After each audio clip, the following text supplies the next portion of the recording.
What are the consequences of living without purpose and direction? Well, today we are going to entertain that question, both Phil and I, with some special guests. Yeah, and welcome. Thanks for joining us today, Nicole and Phil with Purpose. I'm Phil Morse, and this is Nicole McDonald. Glad to have you back this week. Good to be back. Had a wonderful conference, but good to be back. Yeah, I still can't believe you trusted me all by myself here. I haven't watched the episode yet, so we'll see. As always, we're glad. We understand your time is valuable, and we appreciate you joining us and just engaging this topic of living with purpose. We're glad to have people who are like-minded in how important it is to be aware and to investigate and to really think about living with purpose. Yeah, and today we are going to talk about one of the consequences of living without purpose and direction with our special visitors here today. Sheriff Kim Cole, if you could just give a little wave, that's Sheriff Kim Cole, and then Sheriff Craig Mast. Sheriff Cole is the sheriff of Mason County, and Sheriff Mast is the sheriff of Oceana County, and I really appreciate that you guys accepted my invitation for you to be here. Now, we have questions here that we're going to ask the sheriffs in no particular order, but we're going to try to make this sound as smooth as possible. So we'll start. We'll just get right started. So I'll ask maybe you, Sheriff Mast, first. Can I interject quick, Phil? I think it might be helpful if each of you could just maybe talk about what your main role is in the counties that you work and kind of the types of people that you come into contact with in your daily roles. Sure. I'll go first. Go ahead. Well, I'm the sheriff up in Mason County, up in Ludington. I've been with the county 38 years. I've been the sheriff for the last 11, so I'm in the third year of my third term.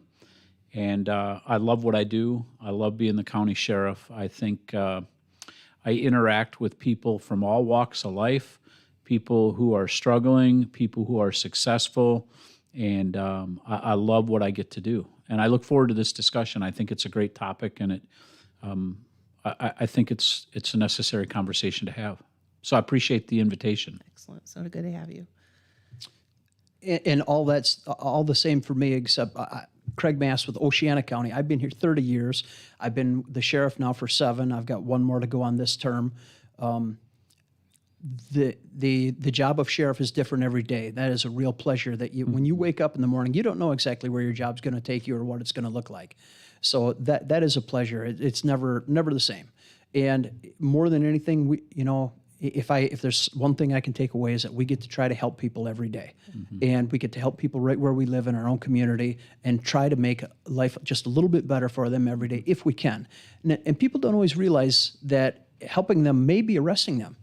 But that's part of our job too. We're peace officers. We control our jail. We can really set the pace of our jail. And about that, I have contact with a lot of prisoners in my own jail. In the structure of this conversation, there's a lot of people that when they leave our jail, I try to make sure they have a job or try to make sure they have a focus when they can leave there. So I might be jumping ahead a little bit, but that's part of what I do every day as sheriff in Oceana County. Excellent. Thank you so much. Yeah, thanks for bringing that up, Nicole. I'm glad it's good to get a little background on these guys. So to the point that we spoke of, that we brought up, the question that Nicole asked right at the start, there's consequences to living without direction and purpose in life. There are. And one of the consequences sometimes can have to do with dealing with you guys, and I don't mean that in a derogatory manner, but you get what I'm saying. So, what are your experiences with people that live without direction and purpose? Now, we'll start with you, Sheriff Mast. A lot of times, people without direction and purpose come to our view through the ladies and gentlemen that we employ. Our deputies will a lot of time come in contact with these people if they don't have purpose or an agenda in their life. If they're wandering aimlessly, they're going to end up coming in contact with, at some point, with a deputy or a state trooper or a police officer. Very, very often it comes to be. And if that's the case, a lot of times they may end up in our jail at some point. And like I said, a lot of times jail isn't the worst thing in the world. A lot of times a lot of people find Jesus in jail, believe it or not. Yeah. And it might not always stick, but sometimes it does stick. And a lot of people can find some betterment.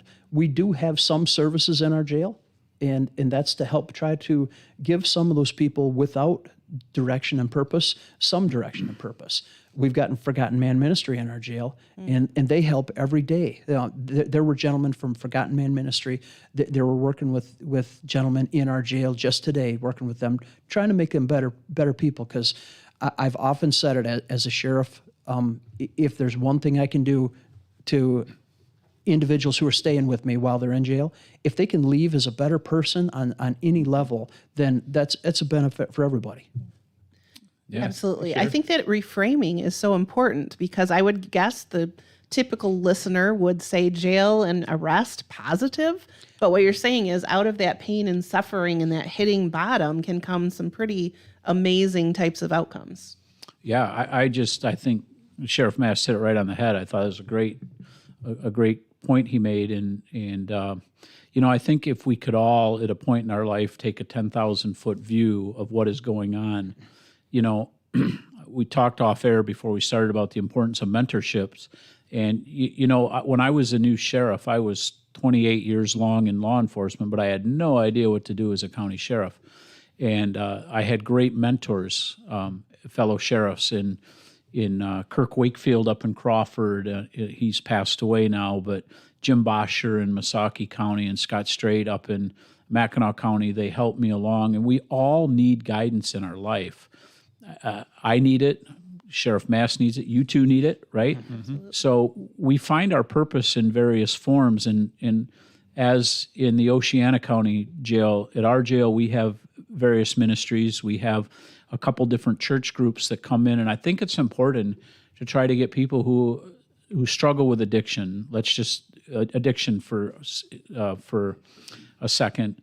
If we can help break that chain of addiction in the jail and get folks networking and connecting with people in a positive role, that's our focus. Because people that come into the jail time and time and time again, they become I hate to say a burden on society, but they become a strain on our resources, right? Mm-hmm. So we are benefiting our community as sheriffs, and our staff is benefiting the community as law enforcement officers if we can help steer people in a positive direction. So we've networked with Radiant Church, for example. They come into our jail on Sunday mornings. They have two services, one for the male inmates, one for the female inmates, and they live stream it into our jail. They bought a beautiful, great big monitor, and the pastor from the pulpit Sunday morning acknowledges the inmates in jail, which is huge for them because I think the inmates sometimes feel like they're forgotten, they're left behind. So. Well, and the reality is, as you guys know more than anybody, not every person that's in jail is a bad guy necessarily. Right. Some people just make mistakes. Made mistakes. Yeah, they absolutely. They had a rough day with their wife or their husband or whatever, and they got drunk and they DUI or whatever, didn't pay child, whatever it is. They're not necessarily like what we think of as really bad, evil people. Mm-hmm. And then you got your guys that are, really it's just a bad guy, like the guy out in Maine, that now, killed the 20 whatever people. Seems like just a pretty bad guy. Some of those people, I mean, I don't know. I think about, I analyze within the context of this, really what drives him. Maybe he does have direction and purpose somehow, but it's awful. It's an awful direction and purpose that he has. But and can you speak to any of that? Well, in that reference, it really seems where my mind goes is there's been a failure in the mental health system at some point because that gentleman seems like he's had a true mental health breakdown or lapse where he's lost it. He's lost all purpose. He's lost all direction, and he's taken up an anger and a willingness to hurt and kill people to prove some point or to do some damage. And so mental health is an issue that we deal with every day. Mm-hmm. And it's surprising when young officers, going back to myself and Sheriff Cole, when we went through the police academy, mental health is something you heard about, but they trained very little on. Mm-hmm. Well, that is changing now. Our younger guys are getting more and more training on mental health. And the reason for that is because our road patrol guys, that has become such an issue that they deal with every day, is the well-being of the community, but when it comes right down to it, a lot of times it's the mental health of individuals within the community, and trying to help them with their mental health and trying to get them to process and make good decisions, or get them to some help where they can get that mental health, where they can be a safe, productive individual in our community. Yeah, that's so true. The mental health component is, and it's frustrating because the situation that happened, that horrible event in Maine that you mentioned, Phil, that guy sought help earlier in the year. He had, according to the news reports, he'd had bad experiences, bad visions in his head, whatever, and voices were telling him to do things, and flat out the system failed. You know, the system, you're talking about purpose and direction. Mental health counselors, day in and day out, provide that direction and purpose for people to help get them squared away. And when the system fails, and I'm not saying the workers failed, I'm saying the overall system fails, and it fails all the time. You know, I was asked by some folks the other day about the red flag laws, and I don't mean to get on a tangent about that, but you know, judges can issue orders in March that tell law enforcement you have to go take a person's guns, but nothing in there tells us to take the person. You know, let's get to the root of the problem and let's get that person help. We might take their guns, but we don't take the keys to their car and keep them from driving through a building. So it's frustrating, but I'm optimistic that we'll come through it better in the end. We gotta get there, and we need people in leadership that are willing to get us there and throw the politics aside and fix the problem. And you know, that gentleman out in Maine, before today, he wasn't a criminal. You know, now today he's become a mass murderer and the number one wanted person in our country. But prior to today, he was not a criminal. And you know, he's had a mental lapse where he's driven his own situation. His direction has taken him to a terrible, terrible spot. And now law enforcement is going to be tasked with, you know, which is likely to become a dirty deed. It's likely to get ugly because, you know, he's made some decisions he can't come back from. There's no saying I'm sorry and let's have a do-over, you know, and it's likely to get ugly. Well, that's when law enforcement, you know, we have to put on a little bit different hat and go in and deal with this. And if we can take him, you know, I'm sure I'm speaking for some sheriffs and state police out in Maine, but if they can take him into custody and bring him into peacefully, that's what everybody's agenda would be. But I'm fearful with a gentleman with that sort of agenda, he might not allow that to happen. So as a psychologist, I'm listening to this discussion and kind of stepping away and seeing maybe the broader picture. And I appreciate what I hear is that there are multiple layers of factors that come into play. We may see on the forefront a person who has done a horrific deed, and it may be easy to just say, well, that's a bad guy. My psychologist perspective says, but let's take a look at, you know, there are probably systemic issues at play with how this person was raised, what kind of resources they had. I would question, you know, was there unresolved mental health issues, not only in him, but in his family and his parents? What other kinds of risk factors were present? A person does not come to this kind of action without a lot of complex factors coming into play. And so certainly I think the mental health system has failures in it. But I also think when we start to step back, and maybe as sheriffs you've undergone or heard of trauma-informed work where we understand that early traumas in somebody's life, if not treated long-term, can have horrific consequences in the end, whether it's abuse, neglect, just horrific things that children and teens and young adults go through. So I think it is important to recognize that, you know, to try to hone in on one specific factor probably is a little oversimplification. There's probably lots of different factors that play in here. Right. And you know, we're not pointing blame at the mental health system because the system's overwhelmed. You know, right now, if we have a gentleman that absolutely needs mental health, well, a lot of times he ends up in the jail because that might be a catch-all. Yeah. But if we try to find bed space for that person, you know, we're tasked with trying to find an appropriate bed space. It might be days for us to find a bed space, to find that treatment that they truly need. And in the meantime, they're likely to be in the company of corrections officers, deputy sheriffs, with my staff, who we're not necessarily trained as that, but we're tasked with that duty. So we step back into another issue. We roughly touched on addiction, this idea that, many people live what on the surface anyway looks like the purpose of when is my next high? How am I going to get what I need to maintain, to kind of really remove myself from the realities of life into an addictive state? What do you see in your jobs regarding addiction and how that can kind of just really muddle up what somebody might think life purpose is, or just having a hard time seeing that life has any purpose at all? Yeah, addiction's a huge problem in law enforcement, in our jails. Most people in our jail are struggling from addiction. Addiction knows no boundaries. With the meth and heroin issues out there, I have loved ones in my family that struggle, and it's sad. But finding something else to grab onto instead of drugs is huge. I tell people all the time, the best title I've ever had is grandpa. I became a grandpa last year. I got a beautiful 60-month-old granddaughter, and she is my purpose, right? So we can all find purpose in life, in direction, if we want to look for it. Sadly, those that get caught in the abyss of addiction,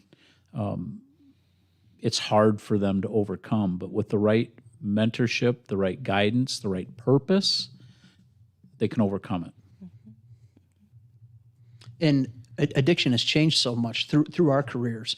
When I started, I will say the one constant, there's always the alcohol situation. But on the drug side of things, when we started, the talk was marijuana, and the talk was then along cocaine started coming, and then cocaine morphed into crack cocaine, and there was such a high use of that, and that hung around for a little while, and then along came the narcotics and the prescription narcotics, and they become such an issue.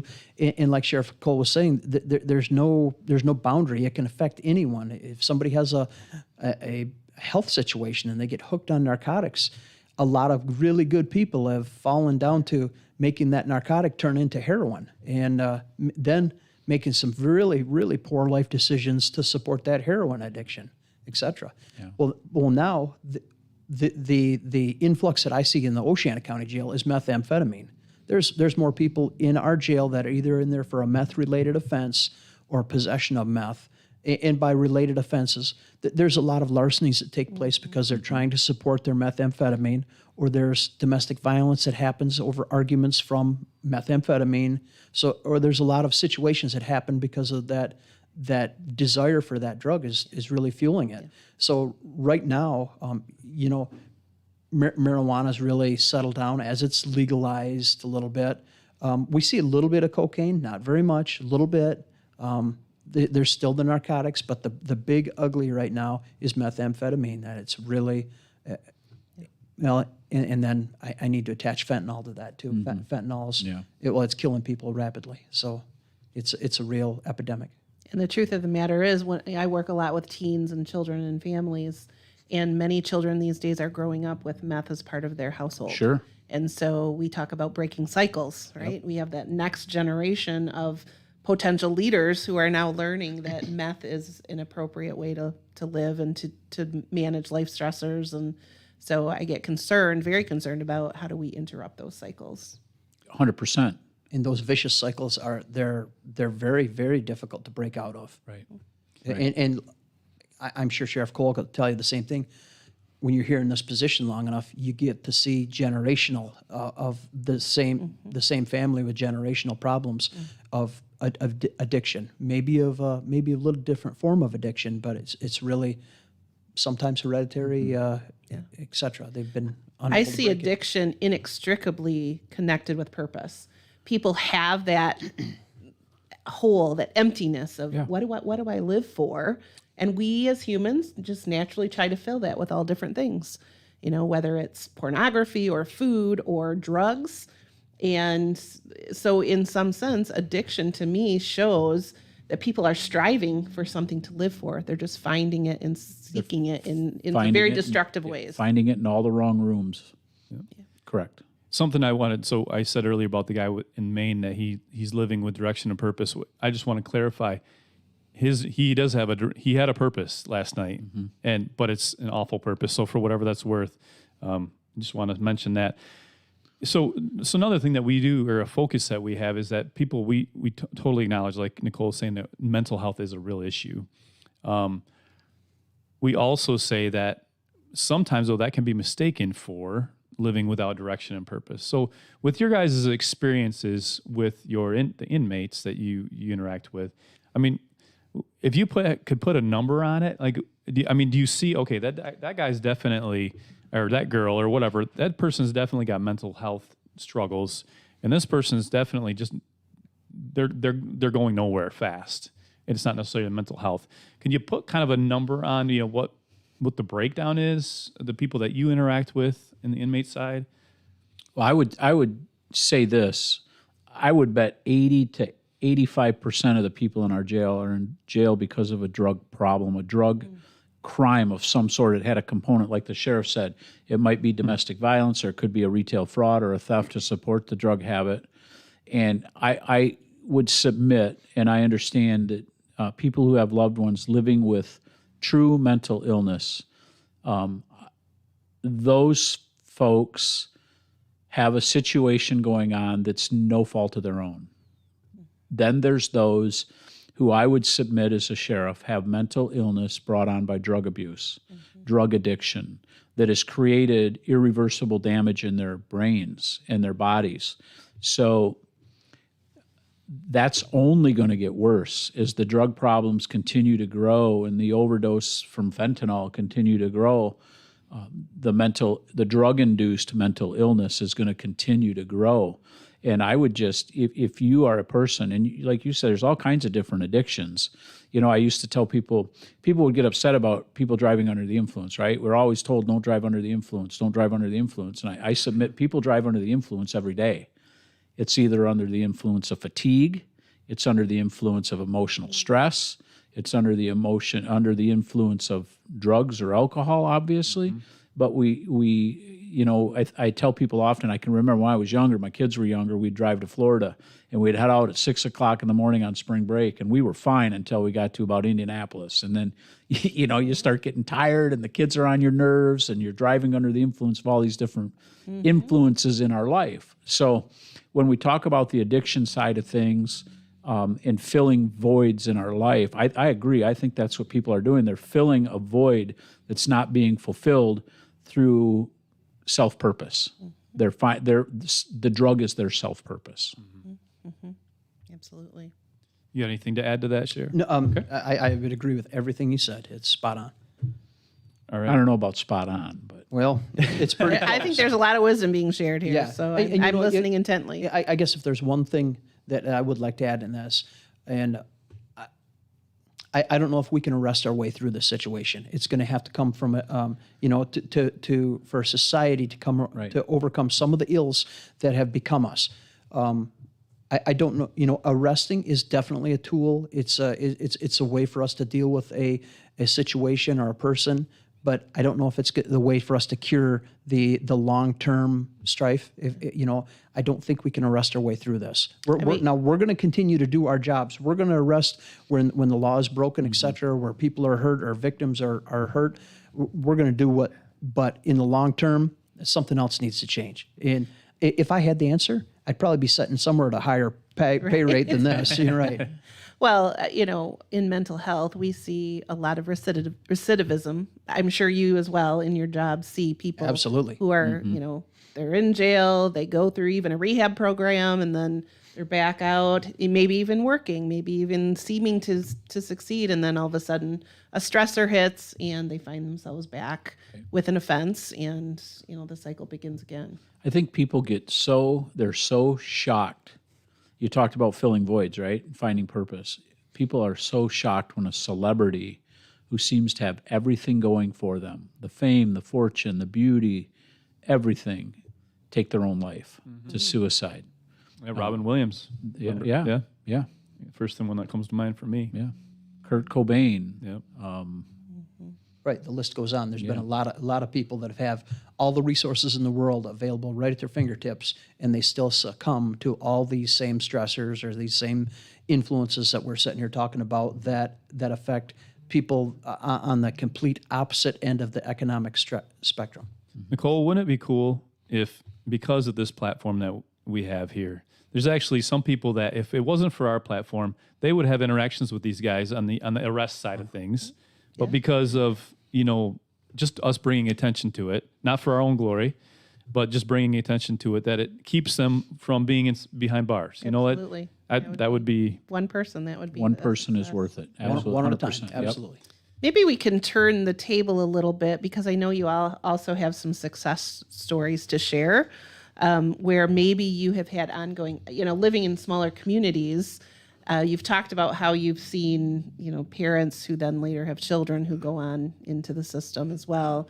But do you have some examples where, whether through mentorship or through community intervention, that you are seeing some success stories come? Sure. We had a young man in our jail that had a serious drug problem, and he was able to connect with the Radiant Church I told you about, that church that comes in.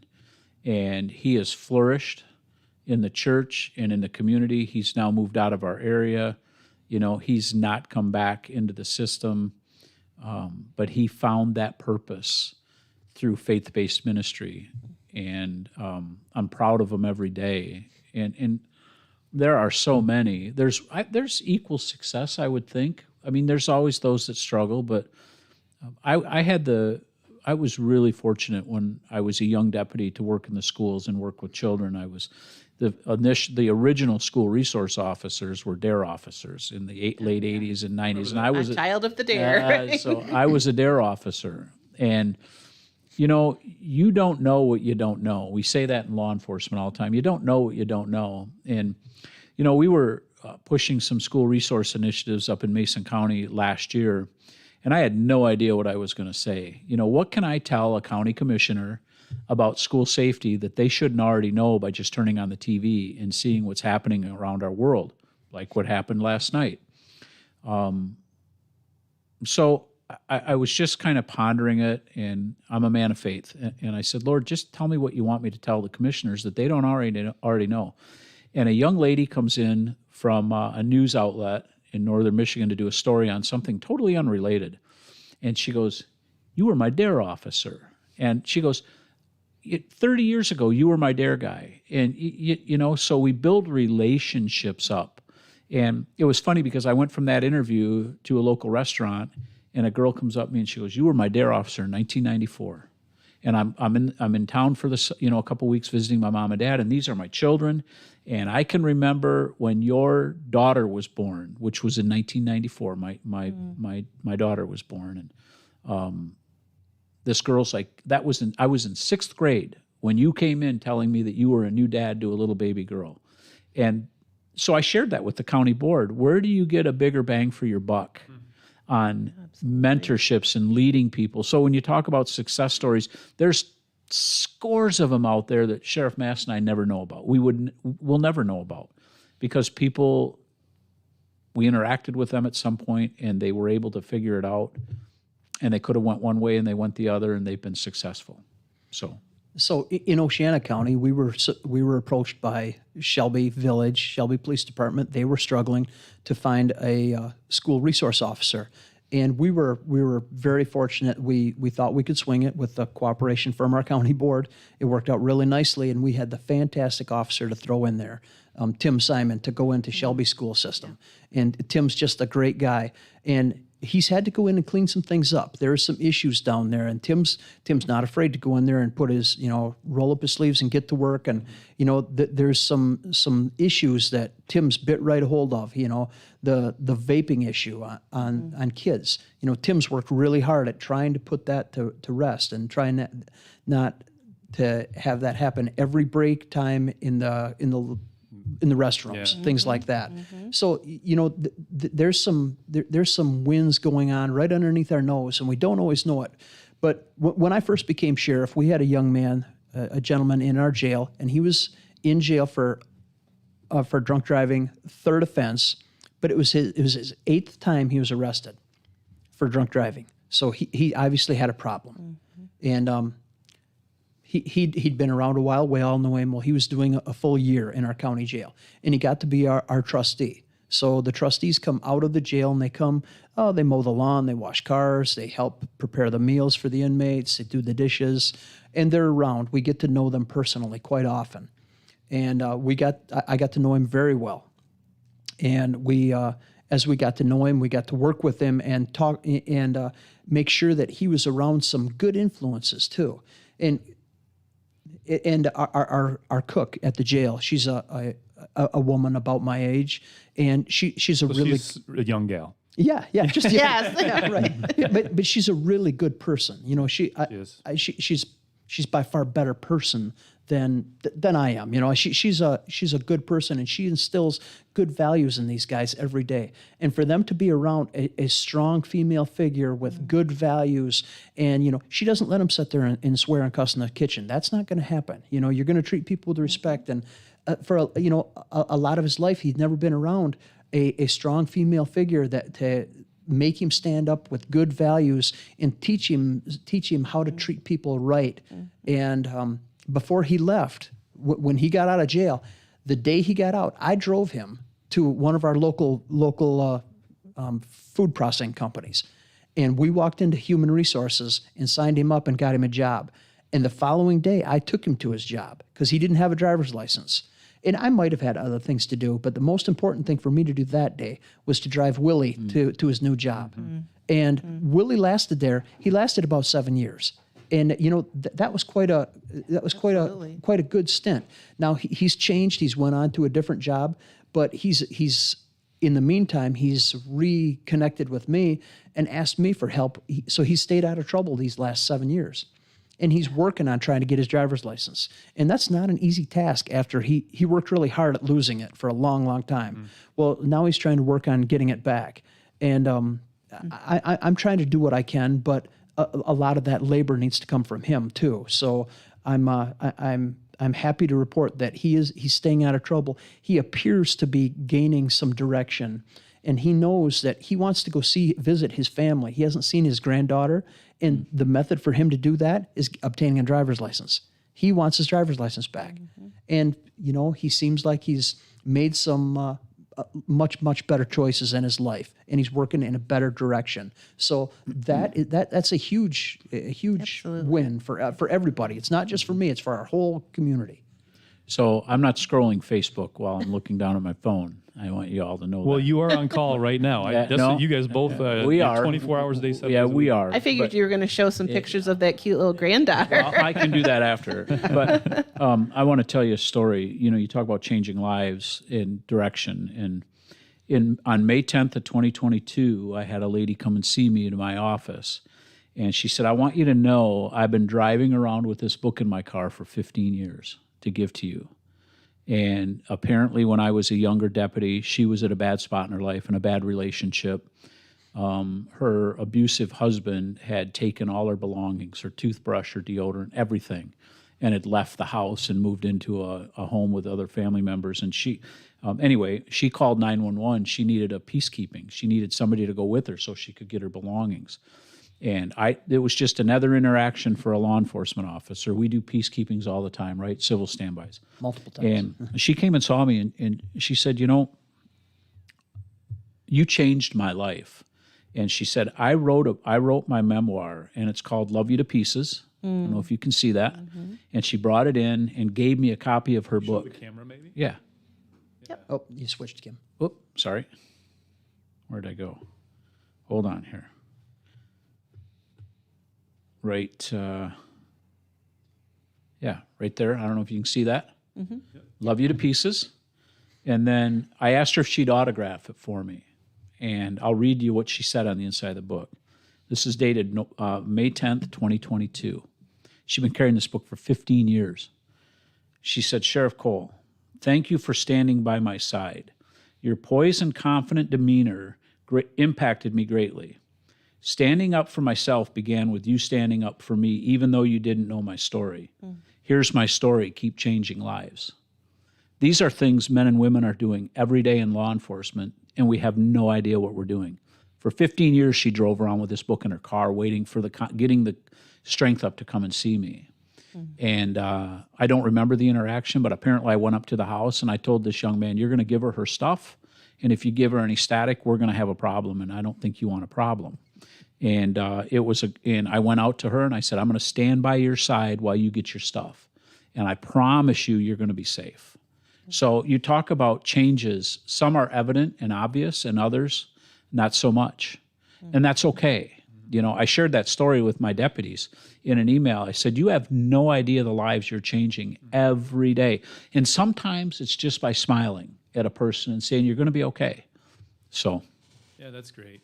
What I hear, just to kind of pull that all together from both of the testimonies that you're sharing, is relationships change lives. Absolutely. And I'm just struck because, I mean, you're well aware that law enforcement is under a lot of fire these days, right? For just the respect, the disrespect, the questioning of the work that you do. And I just want to give a lot of credibility and affirmation. I'm so inspired by the stories that you're sharing, and it just highlights that the work that you're doing is about relationships, and you probably don't always get the thanks and the appreciation, but I just want to extend those words to you, because these stories, that's life-changing. Thank you. And you never know the positive ripple effect from that woman going out into Right. a changed life, and from, Yeah.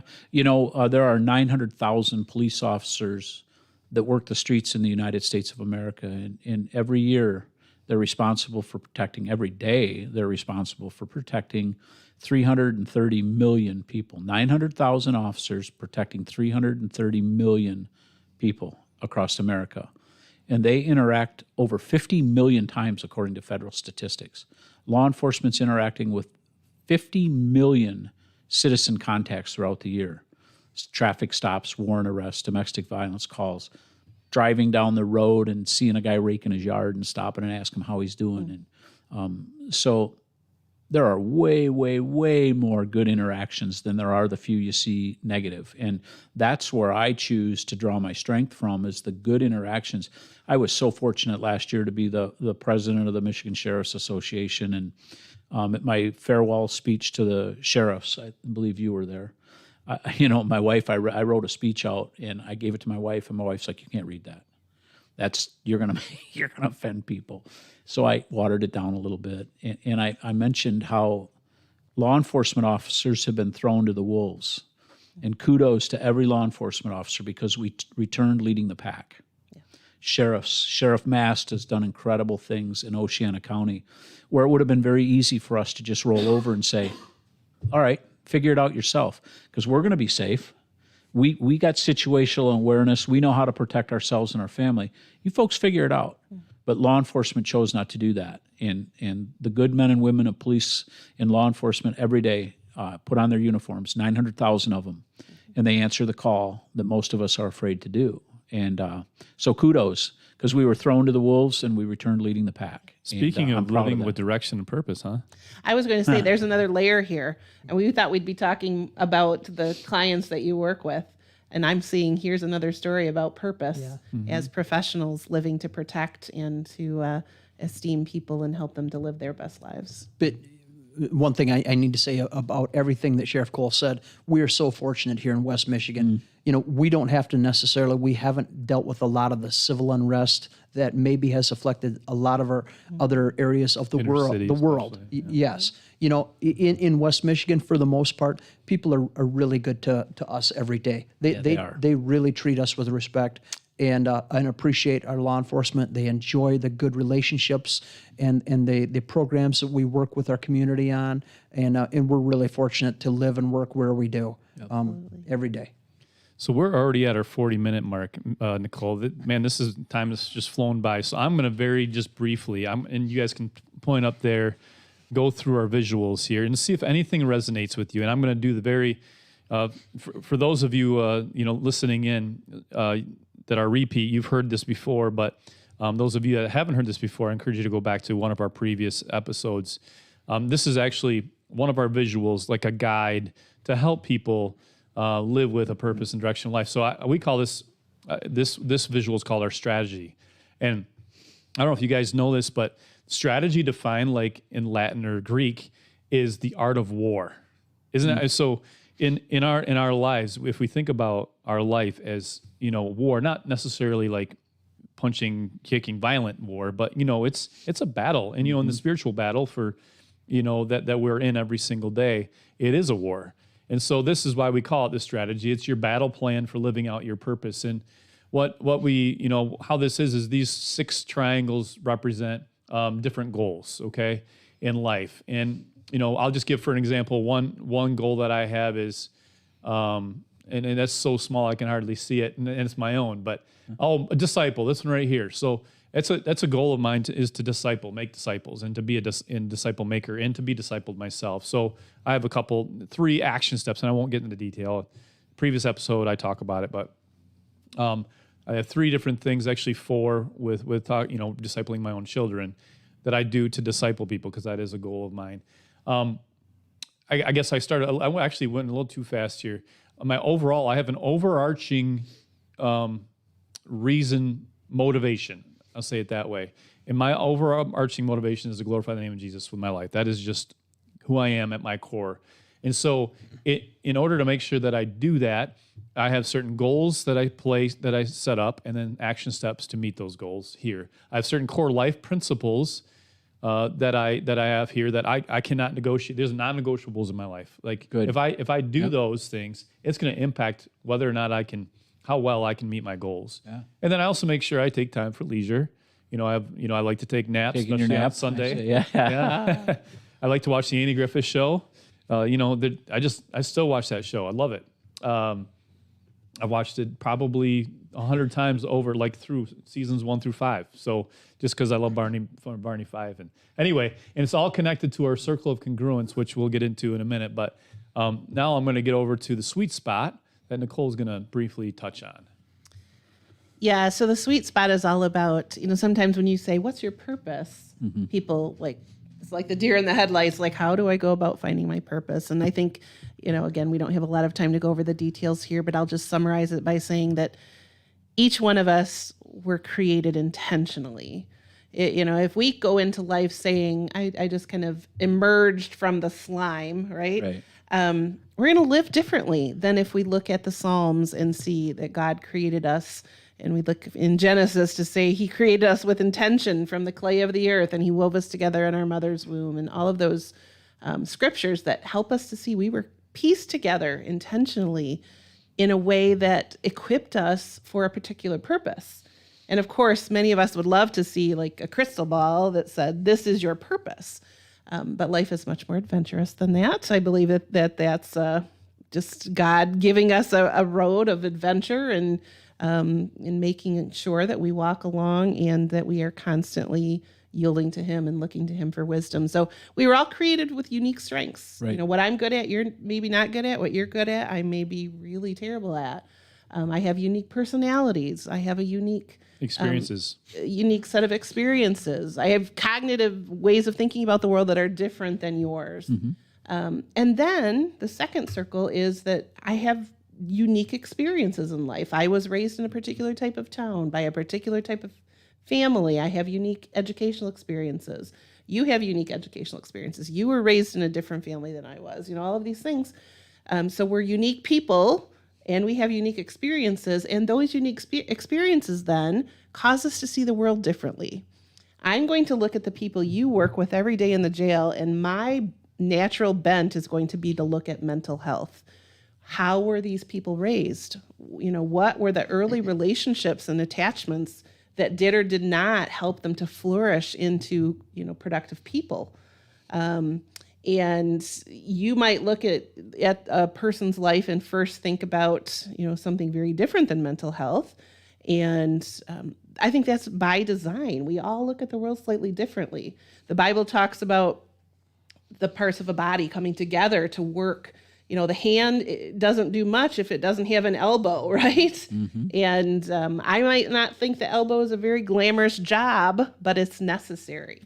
And so we take those 3 circles together, how we were uniquely created by God, the unique experiences that we've had in life, and then how we view the needs around us. And in the middle of that is like the sweet spot. That's where our purpose is. What gets you revved up, right? When you think about living life, what are you passionate about? What gets you really going? How do you want to spend your time? And then how was I uniquely made in my own characteristics to uniquely serve that purpose like nobody else in this world can do? And that's where I get just really so inspired about thinking about purpose, because it's not random. It's not happenstance. We really don't have to force it. If we spend time intentionally strategizing, goal setting, thinking about with honesty about ourselves and our lives, we can pretty quickly zero in on what that purpose is. And then we get spend the rest of our lives unfolding according to that purpose and having adventure and seeking those goals. So. It's pretty great, isn't it, that we don't all have blue eyes, Right. and we're not all 6'3" and lean and 6'6", but 6'6". I missed you. But who's He counting? said lean, we're- Phil. He said, you mean muscular. Just Yeah, right. Ripped. I think tone. that's... yeah, I'm a little thicker than others, and my hair's a little thinner and grayer than others. But I mentioned earlier, I'm a man of faith, and the Bible tells us God knows how many hairs are on our head. He knows how many grains of sand there are in the world, and we're all made unique. You know, years back, my wife and I and our kids went on a Caribbean cruise, and I came back after snorkeling and told my pastor of my church, I'm like, there are some really cool fish in the world. And he smiled. He goes, God had a lot of fun making this place, Yes. didn't he? Yeah. And he did. So you're 100% right. We are all unique, and we all have special talents. When I was a young deputy, I was a go-getter, but I had an older guy on my crew with me that liked to serve papers. And between the two of us, we were a fine-tuned machine, because I did a lot of the work, the heavy lifting, and he did a lot of the paper service. But you got to have the guy that's going to carry the water and the guy that's going to go to battle, and it's okay. So, yeah, 100%. Another visual we have up here, this is the third visual, really the final one, is what we call the circle of congruence. It's essentially what it is your state of contentment and harmony will results from a focus of time, energy, and resources. So, in other words, these three categories is how you focus your time, energy, and your resources. And so, if we're not having a balance in these, if we're only focused on others at all times, we're not taking care of ourselves, because we need to take care of ourselves too, and our family. Absolutely. If we're only taking care of our family, that's pretty self-serving, right? And we're not looking at what others outside of our family need. And then if we're only looking at ourselves and only spending time for ourselves, then that's not healthy either. Now, everybody is going to be different. All four of us are going to be a little different as far as how introverted we are, how much time we need alone to recharge, how much time we need to spend, in prayer. And then we're different with how comfortable we are with others, but so that's just a visual to bring attention to having that balance, having that congruence in our lives as well. So these three visuals are intended to be able to guide conversations and people living with direction and purpose. And any thoughts on these three visuals besides what Sheriff Cole already shared? Maybe in 1 or 2 minutes each, if you have something. So, thinking back of the circles, we You're talking about the sweet spot? Yes, I'm sorry, the sweet spot. Yes, we talk about ourselves, we talk about others. Every day. One of the first things that comes to my mind in the morning, and the last things on my mind as I go to bed, is the welfare of my guys that work for me. I'm always, and I know Sheriff Cole feels the same way. That that's something that we've really, when I was a young deputy, that wasn't always that wasn't the same. That wasn't like that. But as you mature and you move into these positions, and you've got some really great young people working for you, and maybe all of them aren't so young, but you've got great people in general. I worry about them. I trust in our training and our education and our tools and tactics that we try to do the best we can. But I know our guys still come out and put themselves in harm's way at times. And that's on my mind is my family, my yeah. So there's a lot of this as sheriffs. We sometimes might think of things just a little bit differently than other people do on a lot of aspects. Yeah. Well, I think it's, I enjoy an evening bike ride in the summer when I can get away and I don't have meetings. And I have people say, well, I'll ride with you, Sheriff. And I'm like, no, I don't, no offense, but I need my own time, my downtime. Because like Sheriff Mast said, I'm constantly worrying about my folks. I was sheriff 9 months when Trooper Paul Butterfield was shot and killed on Custer Road. And it was one of the few times in my career I went home from work that night and I had no idea what to do. I was absolutely lost. And I go back again to saying I'm a man of faith. I find my peace through the Lord. I find my peace through private time. But there's no reason why we can't interact with other people. I consider Sheriff Mast one of my dear friends. And he likes horses. I'm afraid of horses. But that doesn't mean we can't serve together on initiatives. This meeting today. And his strengths and my weaknesses and my strengths and his weaknesses can find that spot, that sweet spot you're talking about. So, yeah. Sheriff Cole, Sheriff Mast, I'm sure I speak for both of us. This has been inspiring. It has been encouraging. And I fully expected that we would talk about the clients and inmates that you serve and their sense of purpose. But really what I'm walking away with is the two of you living with such strong purpose and how that impacts the people you serve, your employees and those that you lead, as well as the people you influence every day in our communities. So I just want to again thank you. Like Sheriff Mast mentioned, the inmate population as well. Absolutely. Absolutely. Thanks for having me. Phil? Yeah, well, yeah, thanks, guys. I appreciate you being here and trusting us to come on this, trusting us to talk to, with you for a little bit. And totally agree. You guys live with direction and purpose. It sure you showed it, and appreciate you guys doing that, and then doing it on behalf of us as Oceana County residents with Sheriff Mast, as we live in his county. And with hey, we got property for sale up in Mason.